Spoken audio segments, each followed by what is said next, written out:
Bank manager से retire एक वृद्ध पिता की दर्द भरी दास्तान। बैंक मैनेजर जवान बेटे की कैंसर से मौत। पुत्र वधू को अनुकंपा नियुक्ति और पेंशन का भी मिल रहा लाभ। वृद्ध पिता समान ससुर एवं सास के साथ बहू कर रही बदतमीजी। 28 लाख रुपए भाई भतीजी को देने का भी आरोप। जी हां, राजधानी भोपाल निवासी क्षेत्रीय ग्रामीण बैंक से सेवानिवृत्त रामगोपाल रेगवार ने अपनी दुख भरी गाथा सुनाते हुए अपने ही पुत्र वधू पर गंभीर आरोप लगाए। इतना ही नहीं, अपनी जान को भी खतरा बताते हुए कहा, मेरी बहू कहीं कातिल सोनम न बन जाए, मेरी जान माल की रक्षा करें। जी हां, आखिर क्या है पूरा मामला, सुने इनकी कहानी, इनकी जुबानी। रहा हूँ और 1982 से मध्य प्रदेश ग्रामीण बैंक के विभिन्न ब्रांचों में रहते हुए 2020 में नसरुल्लागंज से मैं प्रबंधक पद से रिटायर हुआ हूँ।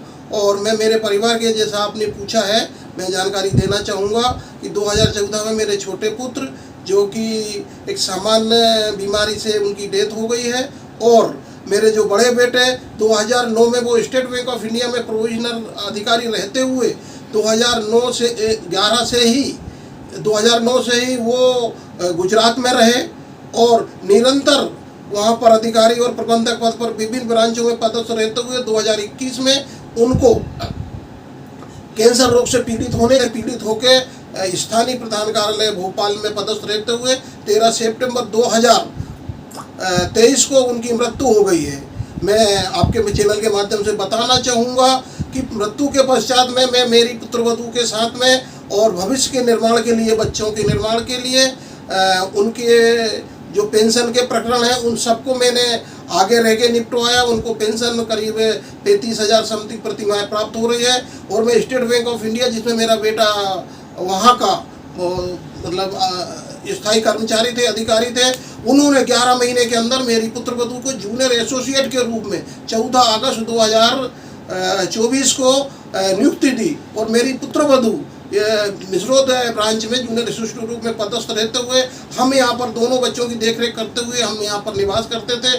लेकिन मैं आज आपके चैनल के माध्यम से ये कहना चाहूँगा कि ये दुर्भाग्यपूर्ण स्थिति बनी कि मेरी जो पुत्रवधू है वो विगत लंबे टाइम से 4-6 महीने से आने में जाने में किसी भी परिस्थिति में वो अलग टाइप का व्यवहार करती थी और उसके अन्य पुरुष के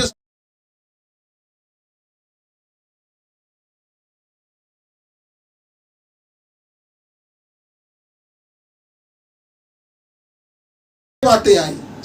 मैंने पुत्रवधू के पिताजी से संपर्क किया और चूंकि मेरे पुत्रवधू के 2 भाई, एक प्रधान आरक्षक है पुलिस में, दूसरे आरक्षक हैं, और उनके पिताजी महिला बाल विकास में कार्यरत है सिवनी मालवा में। मैंने पुत्रवधू को एक अच्छे समझाइश के लिए और फ्यूचर बच्चों के और हमारे ब्रॉड रहने के लिए, और जो वर्तमान में जो विभिन्न परिस्थितियां बन रही है कि यदि जहां पर एक अनैतिक संबंध होते हैं तो उससे पूरा घर परिवार बर्बाद हो जाता है, मुख्य रूप से ये कहना चाहूँगा कि जिस तरीके से हम दीप्ति के व्यवहार से प्रताड़ित हैं, मैं प्रशासन से और आपके चैनल के माध्यम से चाहता हूँ कि जिस तरीके से मैंने आगे बढ़ के दीप्ति को, इस परिवार के संरक्षण के लिए उनको नौकरी दिलवाई, तो आपके माध्यम से मैं चाहता हूँ कि प्रशासन या बैंक डिपार्टमेंट उनके मेरे बेटे की अनुकंपा नियुक्ति सहित जो भी उनको लाभ दिए जा रहे हैं वो सारे लाभ उनके निरस्त करवाए जाए।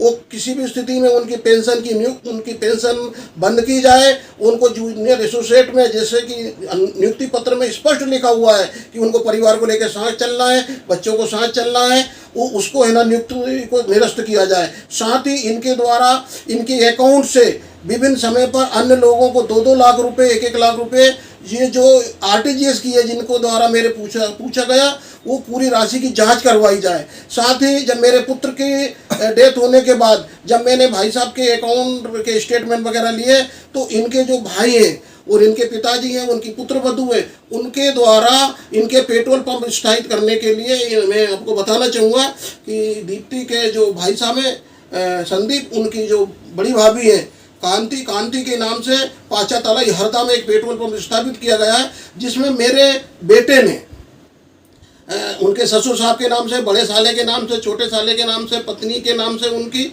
और पेट्रोल पंप के नाम से 22,67,500 रुपये जो मैंने को देखा आरटीजीएस का, वो उनको दिया हुआ है। उस राशि को इन बच्चों के नाम से सुरक्षित कराई जाए। साथ ही मैं यहाँ बताना चाहूँगा कि जब मार्च 20 में जब उनका पेट्रोल पंप का स्थापित होने का अंतिम दौर चल रहा था, मेरे पास में सेलेरियो 4 व्हीलर थी। ये मेरे पास में संदीप जी आए, उन्होंने मेरे से कहा कि अंकल जी 5-7 लाख रुपए की जरूरत है। तो मेरे पास कोई पैसा नहीं था। इन्होंने मेरी सेलेरियो लेके और इनके द्वारा, मैंने खुद ने कहा इनसे कि आप ये सेलेरियो बेच के और अपना व्यवसाय स्थापित कर लें। वो राशि इन्होंने 4,10,000 में बेची। मैंने RTO में रजिस्ट्रेशन उनके कहे अनुसार करवा दिया। मुझे नहीं मालूम इन्होंने किसने बेची, कब पैसा लिया। तो वो पैसा सहित मुझे 27,73,72,500 रुपया मेरे बेटे पोते पोतियों के नाम से सुरक्षित कराया जाए। मेरी आपसे ऐसी गुजारिश है। और हम पूरी तरीके से दीप्ति, उसके दोनों भाई, पिताजी, इनके टेरर से, इनके उससे हम लोग बहुत परेशान हैं।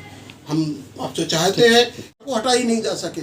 लेकिन मेरी पुत्र वधू 24 तारीख को यहाँ पर, 14 तारीख को आई जून को, और विभिन्न लोगों को लेके और जो गाड़ी खींचने वाले को लेके आए और उन्होंने यहाँ से कार को उठा के और अन्यंत्र ले गए हैं। प्राप्त जानकारी अनुसार वो शिवनी मालवा में उनके भाई भतीजे उस गाड़ी को चला रहे हैं, उपयोग कर रहे हैं। मैं आपके माध्यम से कहना चाह रहा हूँ कि ये बड़ी बड़ी घटनाएं, आज उन्होंने कार लेके आई हैं, कल वो मेरे घर में यदि 4 लोगों को कार लेने आई है, कल यदि वो कार लेने के बजाय इस घर में आ जाए, तो चाबी उनके पास है, तोड़ फोड़ करें, हम तीनों को है ना मार डाले या जो भी कुछ करवा दे, तो स्वाभाविक है कि मेरी पत्नी, ये मेरा बच्चा जो मेरे पास रह रहा है, ये हम सारे के सारे असुरक्षित है। मैं यहाँ पुनः कहना चाहूँगा कि ये जो बच्चा 12 साल का है जो मेरे पास रह रहा है, वो सागर पब्लिक स्कूल में अध्ययनरत था, लेकिन उन्होंने उसकी भी TC निकलवा ली है। मेरे द्वारा वो डायरेक्टर, स्कूल के जो डायरेक्टर है उनके द्वारा, प्रिंसिपल द्वारा स्पष्ट कहा गया कि ये बच्चे को अब आप स्कूल नहीं भेजें, जबकि मेरे द्वारा फर्स्ट क्वार्टर की फीस भी जमा की जा चुकी है। तो मेरे बच्चे का भविष्य भी अंधकार में है, ये पढ़ नहीं पा रहा है।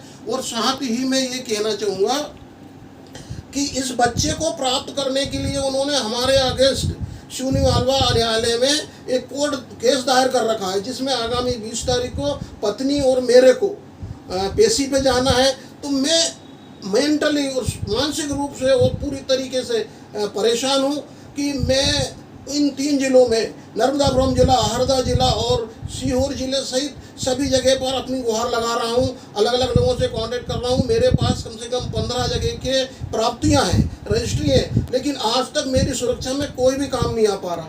मुझे ऐसा प्रतीत हो रहा है कि जैसा भी सोनम रघुवंशी का प्रकरण हुआ है, जहाँ अच्छे तरीके से चलते हुए और वो भाई राजा रघुवंशी को मौत के घाट उतार दिया, कहीं ऐसा नहीं हो कि मेरी पत्नी, मैं या मेरा ये पोता कभी इस तरीके का शिकार हो जाए। आपकी चैनल के माध्यम से यदि मेरी सुरक्षा होती है तो मैं आपका बहुत शुक्रगुजार रहूँगा।